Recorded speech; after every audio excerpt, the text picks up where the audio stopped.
What the first couple days and kind of talk about the adjustment, a lot of new faces, especially in the secondary. A lot of fun.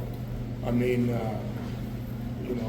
it is some new faces in the secondary, but we got a couple old faces in Hutchinson and Antonio Watts who are really maturing, and it's kind of fun to watch. And in this day and age, we'll have coached those guys for 3 seasons, which is pretty interesting.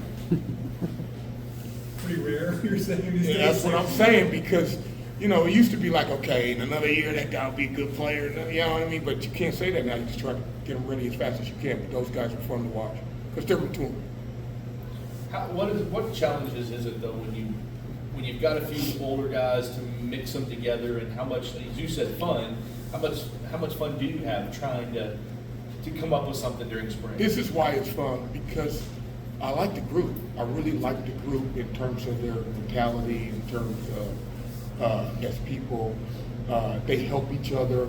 They seem to have blended right away. So I really like the group, to be honest with you. So I'm having fun out there. What do you like about them in particular, as far as maybe their skill set or just kind of? I like their skill set too, but more than that, I like the fact that they're communicating, like they've been together for a while and they really haven't. But there's a lot of great communication there. And then, they're congratulating each other, they're having fun with each other. And when you do that, you got a chance to be good on defense. I just think that, when that defense plays together, you're going to be good on defense. Do you think the communication is farther along than maybe you have in other spring practices in the past? I do. I think we've done a better job with our install and not being overly ambitious and really taking our time and stuff like that. It's been 2 days, but really the stuff that we're running, these players have been working on for like 2 weeks.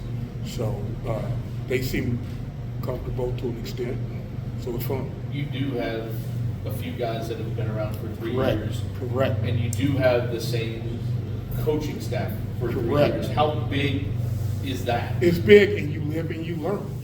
Last year, I think I mentioned this before, I just thought we were overly ambitious. I thought we not expected too much, but I thought we put too much on their plate, especially early in the season. It's gonna be fun with these dudes. In Hutchinson and Watt, those are guys that have been around. So are you seeing them being the leaders that you want for some of these new faces? No, it's cool because they're communicating, over-communicating, talking to all the younger guys. I mean, and I haven't really I kind of mentioned to them, hey, look, man, it's your time. You got to be a leader. TJ, all these guys. It's just, how I don't know if you guys can relate to this, but if you used to be, you coach a guy 4 years, right? Or 3 years for the great players and they're out. But it's just a whole different thing when you coached a guy for a couple of years and then he knows you know him, he knows what you want, what you expected, and now you're moving. So it's been fun. It's been fun. But we do have, I asked that question this morning. I said, all right, how many guys do you have for 2 years already? How many guys? And every position has had guys who've been here for at least 2 years. Antonio made that play at the end of the bowl game. Yep. Can you kind of take us through his progression, and when you saw that play, did it surprise you that a guy like that could make that? Well, they really had a good scheme, and for him to be able to feel that and do what he did was big time.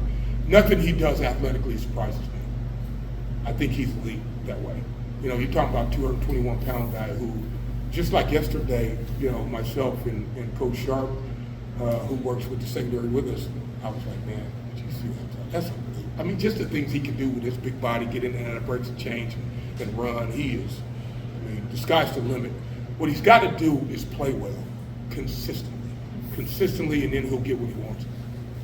When you lose guys like Ashton and Quincy and Ramon Purrier, guys that were staples in that locker room, is it unique to see some of these new faces step into similar roles from a leadership as well as a participation? I think that I don't think that because you played a lot, you're necessarily a leader, or that you're a good player, you're a leader. I don't think that's how it works. I think that people gravitate towards people that may motivate them in different ways. And I think that these guys seem to care about each other. And it's not a solo or individual thing, so I kind of like that. Ron, with JoJo, he's played a ton of football at a different level, but a pretty high level for him. What do you kind of expect from him, and how have you seen since he's gotten here?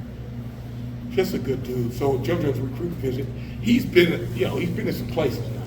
I said, hey JoJo, how was Siberia? Oh, coach, it was fine. I mean, it was a little bit cold, but like that. Hey, how was this place? Wasn't a lot to do, but it was great. That's JoJo. So what I like about him is he's very conscientious. He's very detailed. Obviously, like everybody else, he's got to get better at some things. But I've been pleased with him so far. Really pleased. Over in the secondary, that is an area of the field that does feature probably the most amount of newcomers. How has those position groups, the corners and safety, how have they done in terms of meshing with the rest of the guys who came back and just the defense overall? It's been refreshing. It's been refreshing because I think us as coaches are better at what we're asking them to do. I think we learned a lesson a year ago. I think we were all frustrated, to be honest with you, and that was not how we want to play defense or expect to play defense. So I think we've all learned, but I think these new faces, like I keep saying, I like these new faces. I like the way they're communicating. I like the way they're caring about each other.